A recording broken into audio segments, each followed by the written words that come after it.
Kelanchal times, हर खबर पर हमारी नजर। नमस्कार, बहुत बहुत स्वागत है आप सभी का केलांचल टाइम्स में। मैं हूं आपके साथ मानसी त्यागी। रुक करते हैं इस वक्त की तमाम बड़ी खबरों पर। जगत गुरु श्री रामभद्राचार्य ने बिहार के मुख्यमंत्री नीतीश कुमार के खिलाफ जमकर भड़ास निकाली। पश्चिम चंपारण के रामनगर में कथा के दौरान श्री रामभद्राचार्य ने कहा कि यहां आने के बाद मुझे पीड़ा ही पीड़ा मिली।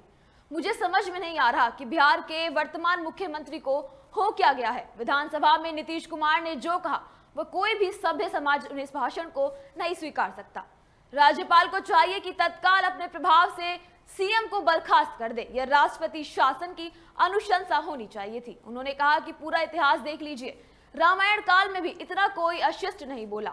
महाभारत काल में सिर्फ दुर्योधन द्रौपदी के लिए अशिष्ट बातें बोली थी, लेकिन दुर्योधन भी इतना अशिष्ट नहीं था।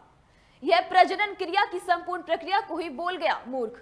क्या बिहार का सदन कामशास्त्र की व्याख्या का सदन है या नीति शास्त्र की व्याख्या का सदन है? मुझे समझ में नहीं आया। सदन होता है तो देश और विदेश की नीति निर्धारण के लिए, काम किया निर्धारण के लिए सदन नहीं होता। यह तो पशु भी जानते हैं।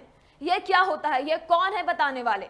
उक्त बातें रामनगर में कथा के दौरान स्वामी रामभद्राचार्य महाराज ने कही। उन्होंने आगे कहा कि क्षमा मांगने से क्या होता है, आपको मैं गाली दूं और फिर क्षमा मांगू। उन्होंने आक्रामकता दिखाते हुए कहा कि जिस समय नीतीश कुमार बोल रहे थे उसी समय उनकी जीभ क्यों नहीं कटी।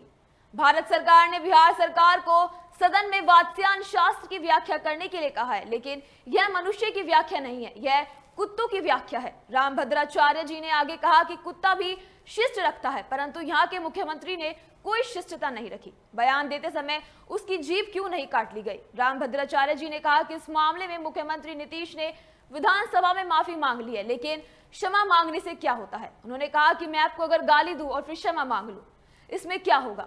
उन्होंने आक्रोशित होकर कहा कि जिस समय नीतीश कुमार सदन में यह सब बोल रहे थे उसी समय उनकी जीभ क्यों नहीं काट ली गई। भारत सरकार ने बिहार सरकार को सदन में वात्स्यायन शास्त्र की व्याख्या करने के लिए कहा है, लेकिन यह मनुष्य की व्याख्या नहीं है, यह कुत्तों की व्याख्या समान है। तेजस्वी के इस साइंस ज्ञान को भी उन्होंने अपने आड़े हाथों ले लिया। पश्चिम चंपारण के रामनगर में जगत गुरु रामभद्राचार्य जी के कथा वाचन का समापन हो रहा है। इसका अंतिम दिन जगत गुरु ने बिहार के मुख्यमंत्री नीतीश कुमार द्वारा सदन में दिए गए बयान के अशिष्टता करार देते हुए जमकर कोसा। कल नीतीश ने जो कहा वो कोई भी सभ्य समाज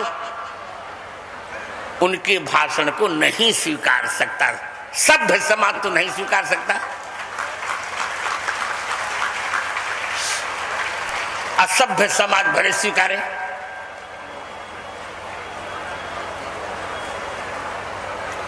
इस गलती पर तो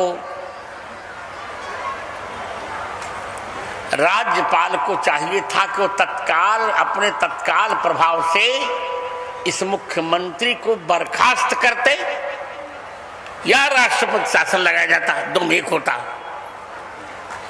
माने इतना निम्न कोटि का भाषण अपने जीवन में मैंने आज तक कभी नहीं सुना।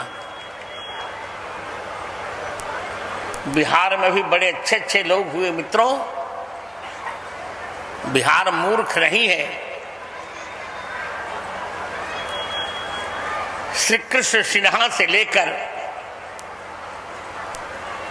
लोग कहते हैं कि लालू प्रसाद अशिष्ट है, पर इतनी अशिष्टता लालू प्रसाद ने भी अपने वक्तव्य में कभी नहीं की, मैं मानता हूं। इस व्यक्ति ने तो पूरी शिष्टता को ही ताक पे रख दिया। केलांचल टाइम्स, हर खबर पर हमारी नजर।